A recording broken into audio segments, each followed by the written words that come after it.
নমস্কার বন্ধুরা, তনুশ্রী রান্নাঘরে আপনাদের সবাইকে স্বাগত। আজকে আমি চলে এসেছি অন্য একটা রান্না নিয়ে। আজকে আমি তৈরি করব অন্য ধরনের একটা বড়া। আজকে আমি করব সজনে ফুলের বড়া। দেখুন কত সুন্দর দেখতে হয়েছে এই সজনে ফুলের বড়াগুলো। এই বড়া গরম ভাতে বা চায়ের সাথে খেতে খুব ভালো লাগে। তাহলে চলুন দেখে নিই কীভাবে তৈরি করছি এই সজনে ফুলের বড়া। সজনে ফুলে বড়ার জন্য আমি নিয়েছি সজনের ফুল। আমি সজনের ফুলগুলোকে গরম জল দিয়ে ভালো করে ধুয়ে রেখে দিয়েছি। নিয়েছি ছোলার ডাল। আমি এখানে 4 টেবিল স্পুন ছোলার ডালকে ভিজিয়ে রেখেছি। আমি এটাকে ভালো করে পেস্ট করে নেব। নিয়েছি নুন, হলুদ, কালো জিরে, পোস্ত আর নিয়েছি কিছুটা বেসন। আমি এখানে 4 টেবিল স্পুন মতো বেসন নিয়েছি। যেটুকু লাগবে আমি সেটুকু দেব। চলুন দেখে নিই এবার কিভাবে আমি করছি এই বড়াটা। আমি একটা বোল নিয়ে নিয়েছি, এর মধ্যে দিয়ে দিলাম সজনে ফুলগুলো, দিয়ে দিচ্ছি কালো জিরে,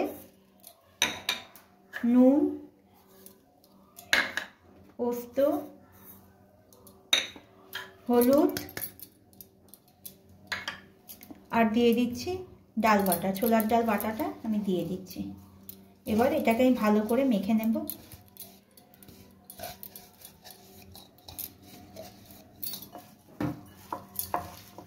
এই সজনের ফুল স্বাস্থ্যের পক্ষে কিন্তু খুবই ভালো।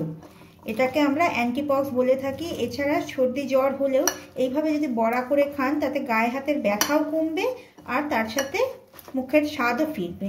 আর বাচ্চারা তো সাধারণত এইসব জিনিস খেতে চায় না, তাদের এইভাবে একবার বড়া করে দেখবেন ওরা শুকনো ভাত দিয়ে এই বড়া খুব সুন্দরভাবেই খেয়ে নিচ্ছে। দেখুন একটু ঝপঝপ করছে, তাই আমি একটুখানি বেসন এর মধ্যে দিয়ে দিচ্ছি। অর্ধেকটা দিলাম, যদি লাগে তাহলে আমি পুরোটাই দিয়ে দেব।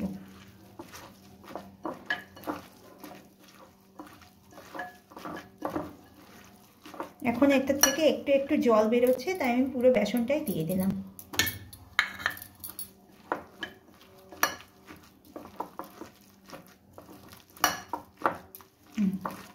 এই দেখুন আমার মাখাটা খুব সুন্দরভাবে হয়ে গেছে।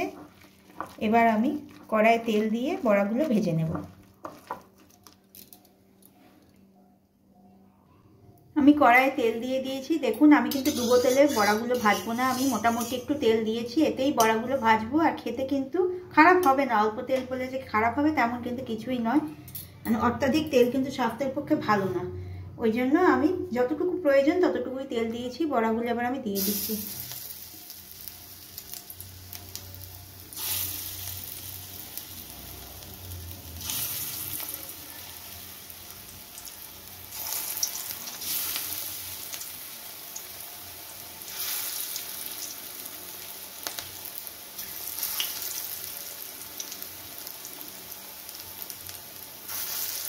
একটা পিঠ ভালো করে ভাজা হলে তবেই আমি বড়াগুলোকে উল্টাবো, না হলে ভেঙে যেতে পারে, কারণ এতে ছোলার ডাল যেহেতু দেওয়া আছে।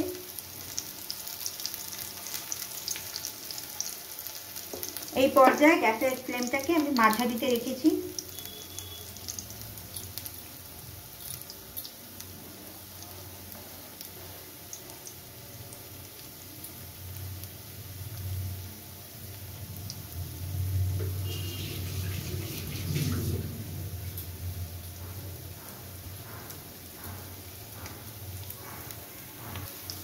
আমার একটা পিঠ মোটামুটি ভাজা হয়েছে, আমি উল্টে দেখাচ্ছি। দেখুন এই দেখুন কত সহজে এবার উল্টে যাচ্ছে, ভাঙছেও না বড়াগুলো।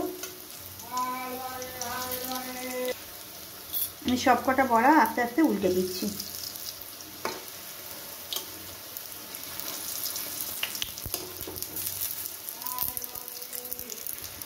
এইভাবে অন্য পিঠটাও আমি ভেজে নেব।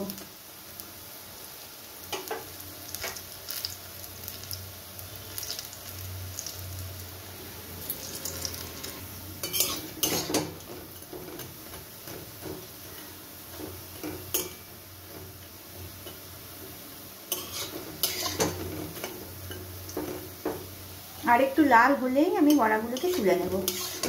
আর একটুখানি লাল হয়ে যাক।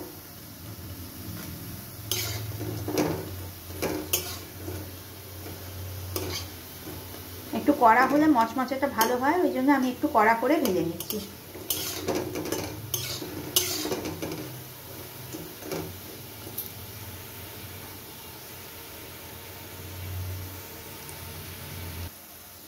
দেখুন আমার বড়াগুলো সম্পূর্ণ ভাজা হয়ে গেছে, রংটাও কতটা সুন্দর এসছে, এই দেখুন সম্পূর্ণ ভাজা হয়ে গেছে। আমি এবার এগুলোকে তুলে নিচ্ছি।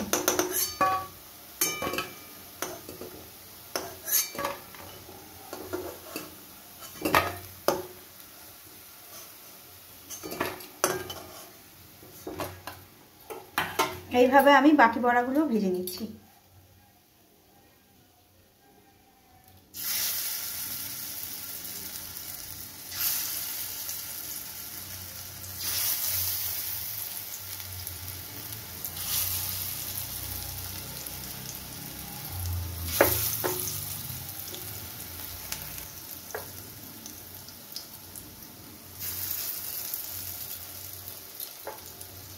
একটা পিঠ ভাজা হলে আমি আবার উল্টে দেব।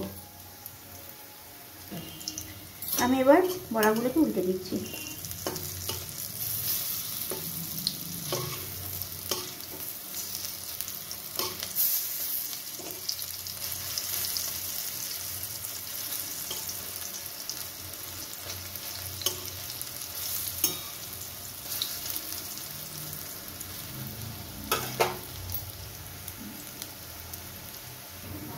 দেখুন আমার এই বড়াগুলো ভাজা হয়ে গেছে, আমি এগুলো তুলে নিচ্ছি। এইভাবে আমি সবকটা বড়া ভেজে নেব।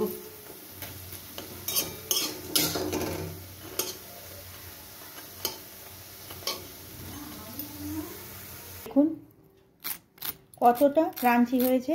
আমি কিন্তু খুব বেশি তেলে এগুলোকে ভাজিনি, অল্প তেলেই ভেজেছি, তাও কিন্তু সুন্দর ক্রাঞ্চি হয়েছে।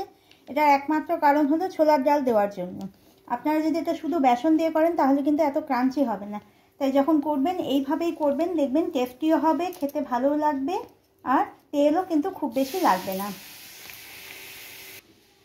আজ তাহলে এই পর্যন্তই থাক, আবার ফিরে আসবো অন্য কোনো ভিডিও নিয়ে। আপনারা ভালো থাকবেন, সুস্থ থাকবেন। আর আমার রান্না যদি আপনাদের ভালো লেগে থাকে তাহলে প্লিজ আমাকে লাইক, শেয়ার আর সাবস্ক্রাইব করবেন।